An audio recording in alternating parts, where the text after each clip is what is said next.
All right, welcome back. Let's talk about part 2 of our part 3 series in this EP, A Natural Happiness, Concussion, and the music video behind. You know, this is quite a complex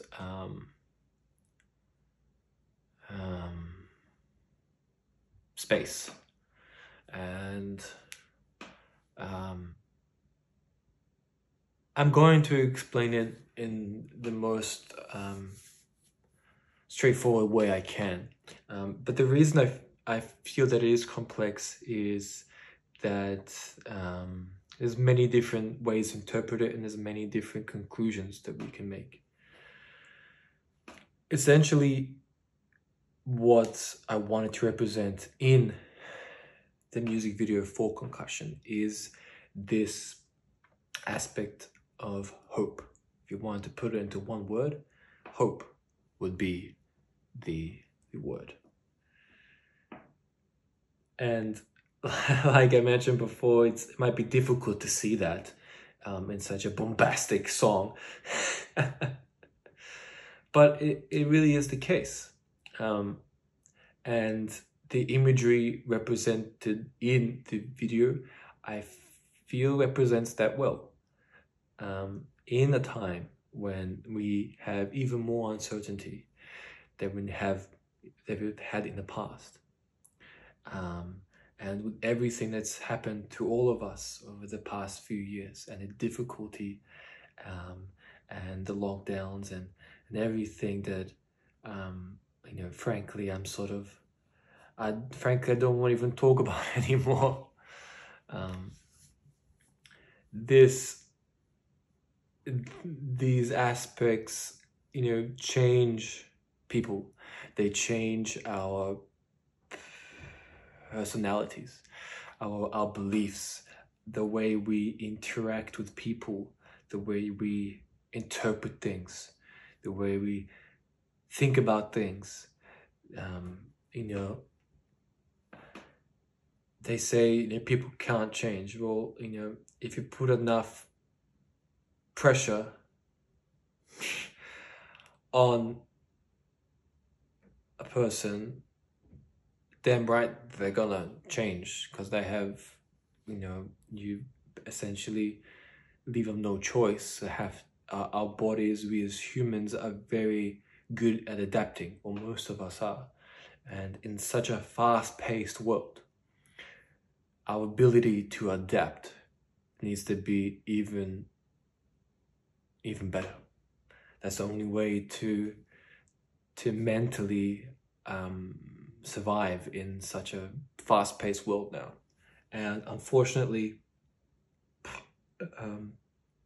with some of the situations I've dealt with over the past few years, some people have difficulty mentally dealing with what the past has what has unfolded in the past. And, you know, particularly in these lockdowns, you know, having the mental fortitude to deal with that isn't everyone's strength. We all have our own strengths and weaknesses.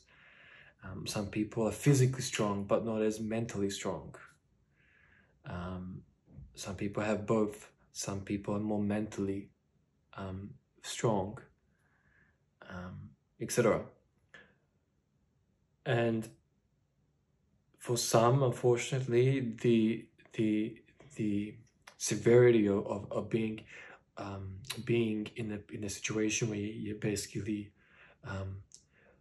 your own victim in your own house, and you can't leave, you can't do anything, was too much for some people to handle.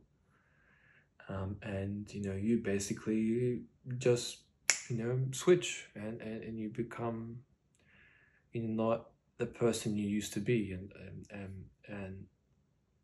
that just happens. You become somebody else entirely. Now, whether that person is completely opposite or was just buried underneath, and the pressure and the anxiety that really brought it to the surface. Now, obviously, these things can be, helped through therapy, etc. But it really is a good place to represent the. And this is why I'm saying this is quite challenging, because these are serious things to talk about.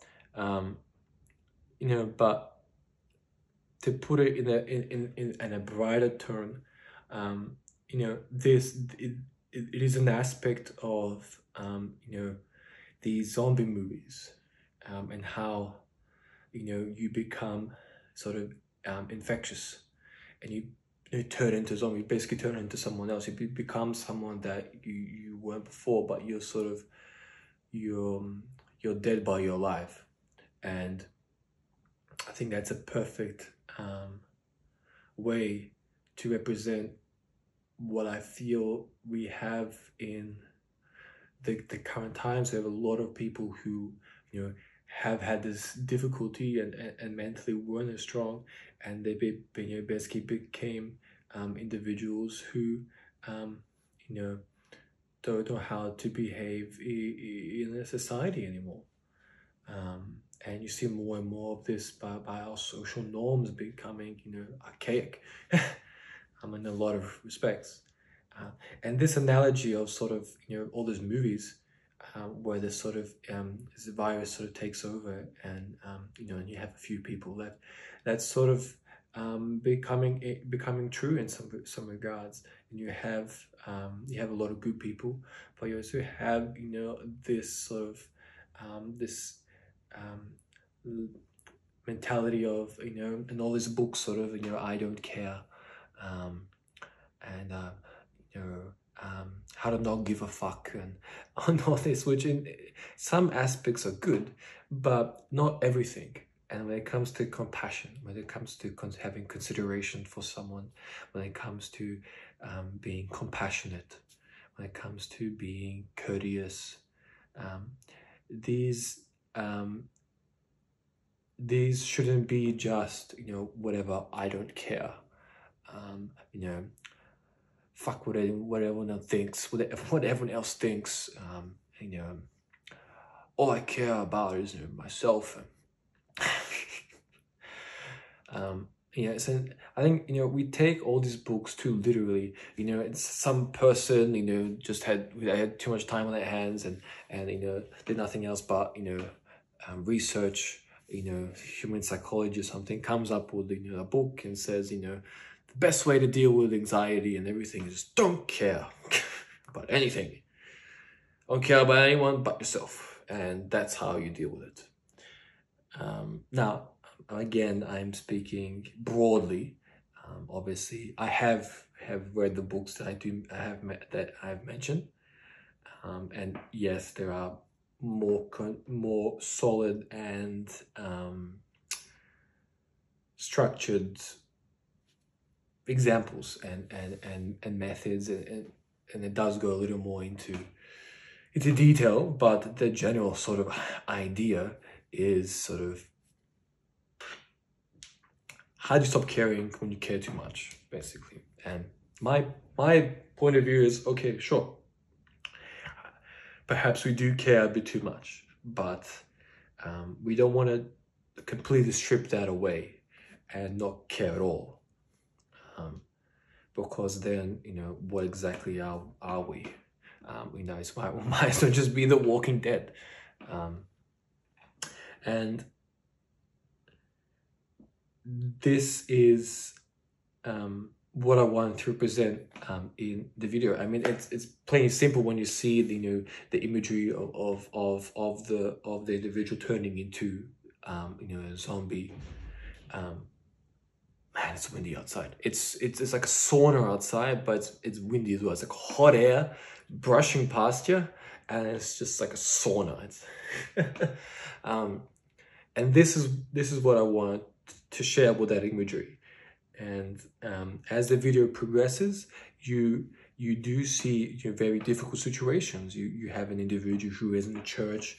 You do see a funeral being taking place. You do see you do see some very impactful and difficult imagery. But as the video progresses, you do sense the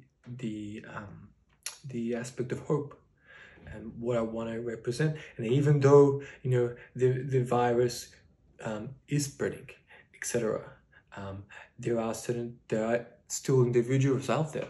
But again, you have to be careful. Just like in the movies, you might think it's amazing when you see another person that is who made it through, who isn't infected. But again, you don't know that person. You don't know their beliefs. You don't know where they came from. You don't know how they managed to survive. And again, you have to have the ability of having of trust, of having trust in that other person that you meet, that they aren't a psychopath, that aren't going to try and kill you for their advantage. And this all comes back to that that aspect of hope, that even though that we are in this chaoticness right now, when there's so much difficulty and so many different wars and instability, and many countries around the world are experiencing some very strange and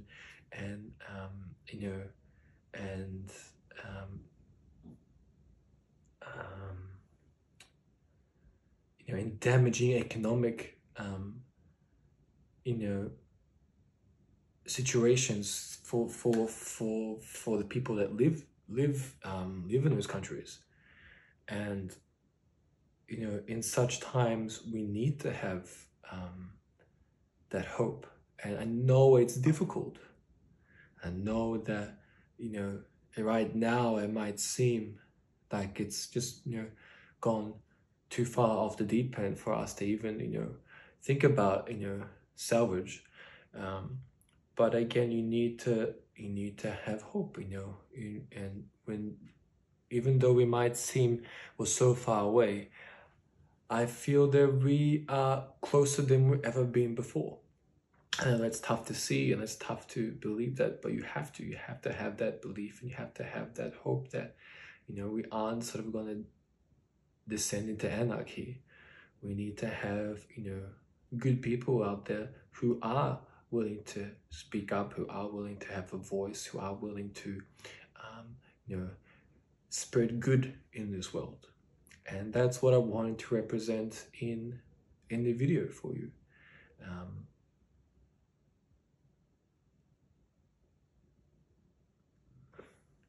Yeah, and like I said, this is a challenging thing to discuss. How do you discuss with so many different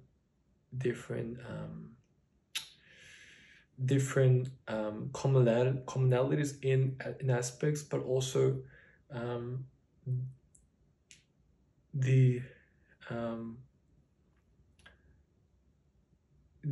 necessity for us to stick together. And yes, we might and when we realize that there is no such thing as the negative and the good, and good versus evil, and it all just it's all just the same. It's not a movie. It's just we all have different beliefs. We all have different ways of interpreting things. And once we realize that we are all one of the same, then we can start developing better practices and developing ways to allow individuals to have their own space and own way of thinking without us inflicting our own beliefs and ideas. There you go. I know it's a bit a bit cryptic in some of the comments, but I think it's important that I give you a broad sort of underlying indication of what I wanted to talk about and represent in the video. And ultimately, through the song, it is quite a heavy song, but you know, it is a song basically, if you want to look at it from face value, you know, when you do get hit hard in the head, you know, the ramifications of that, you know, do you think differently? Do you sort of go down this sort of mentality that I see a lot of us going down? Or do you look at the world in a different point of view? You know, does your perspective change? Does that shift happen? Or do you sort of just completely ignore it? So there you go. I think you have plenty there to sort of come up with your own analysis and own interpretation of the footage. But I think it gives you a good overview of what I wanted to talk about. And you know, a lot of those topics are difficult topics to talk about. And obviously we could talk about those for hours. But I think that gives you a good starting place. All right, catch you next one.